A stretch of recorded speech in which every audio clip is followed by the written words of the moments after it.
In this video, we're going to demonstrate how to change a brake disc and pads.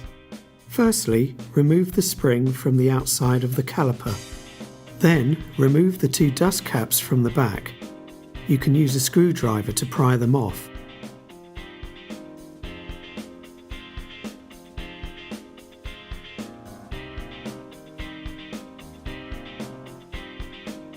Using a 7mm Allen key, remove the two slide pins.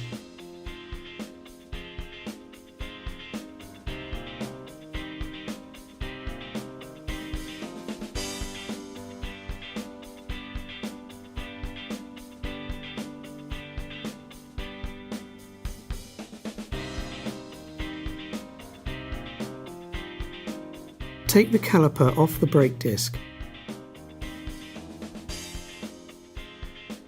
Pull the inner pad out of the caliper piston and insert the hook into the hole on the back of the caliper. The caliper must not be allowed to dangle onto the hydraulic hose, so use the hook to firmly attach it to the suspension unit. Take the outer pad off the caliper mounting bracket.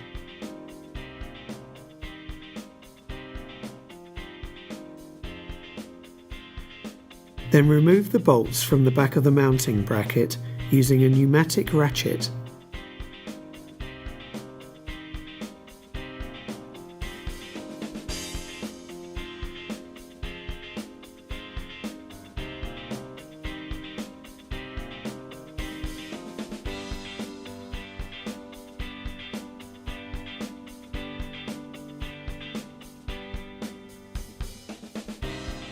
Use both hands to remove the mounting bracket from the brake disc.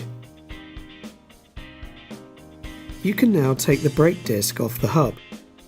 If it's difficult to remove, give it a gentle tap with a hide or copper mallet. Before fitting the new brake disc, clean the hub using emery paper, taking care to remove any rust. This will ensure a clean surface to remount the new disc and minimise the potential for disc runout.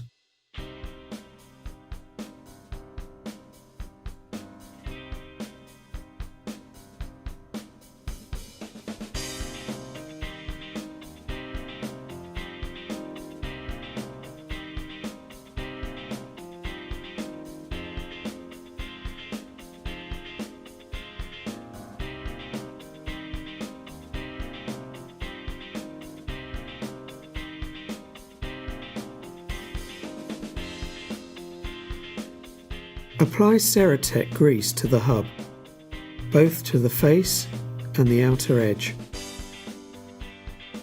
Do not use copper slip because copper can affect the workings of the ABS sensor.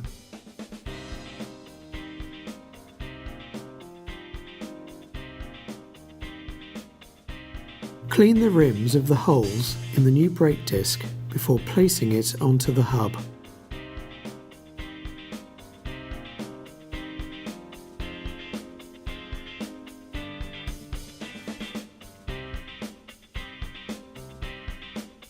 Place nuts on the two bolt positions as shown here.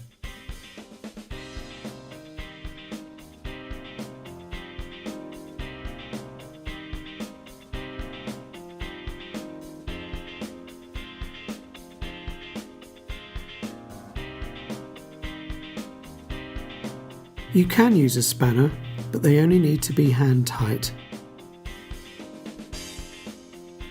Spray the flat surface of the brake disc with brake cleaner and wipe it down with a clean rag. Spray brake cleaner directly onto the rag to clean the back and outer edge of the brake disc more thoroughly. You now need to check the disc runout. Attach a dial gauge to a secure, stable location.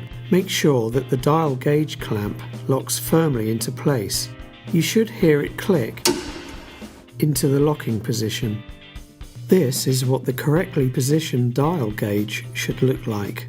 Notice that the dial gauge needle is touching the brake disc, approximately 15mm from its outer edge. By hand, turn the brake disc anti-clockwise several times and take the reading from the dial gauge. Manufacturers advise a maximum variance of 0.08mm. Here, the reading is 0.06mm, which is acceptable. Now, old brake fluid is being drained from the brake. The flexible hose at the top takes the fluid into the caliper. Attach another tube to the bleed nipple and use a spanner to open and close it. Place a piston retracting tool into the caliper and wind it open. As the piston moves back into the cylinder, it will push old brake fluid through the bleed nipple to drain along the lower tube and into a receptacle to be safely discarded later. Before you reattach the mounting bracket, clean it thoroughly, using emery paper to remove any rust. It's important to lubricate the abutments and sliding faces with Ceratec grease before you put the mounting bracket onto the new brake disc. Apply Ceratec grease to the abutments of the inner pad and then snap the inner pad into the hole in the caliper piston.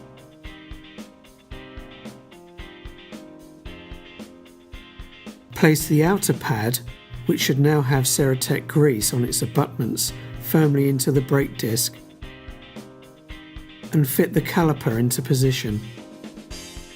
Having covered the slide pins with rubber grease, do not use mineral grease as this destroys the rubber brushes. Push them both into position on the back of the caliper to secure it to the mounting bracket.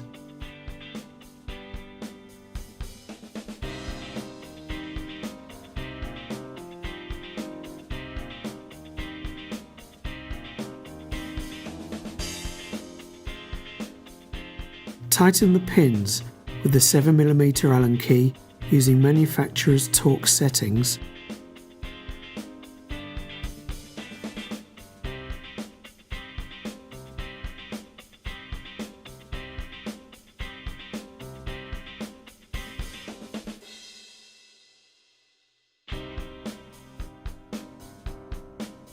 Push the two dust caps into position over the pins and replace the springs by fitting the ends into the two small holes on the front side of the caliper.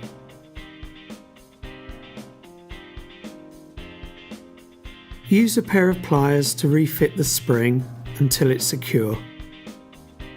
This video has demonstrated how to carry out a standard brake change. Individual models of car may vary, so please consult the manufacturer's handbook if in any doubt.